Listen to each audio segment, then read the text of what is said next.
going fishing in coastal areas with rocks or cliffs, check the weather forecast and sea and wind conditions.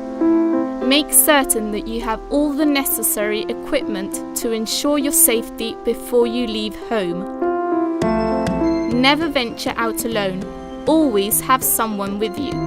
Tell family or friends where you are going and what time you should be home.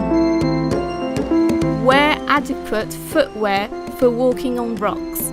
Take a life jacket and wear a safety helmet. Many drownings are caused by losing consciousness after a blow to the head.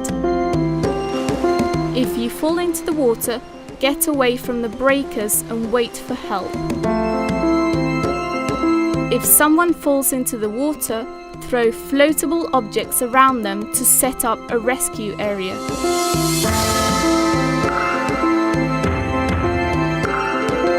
This is advice from the Gran Canaria Council. Security at all costs for Canarian waters.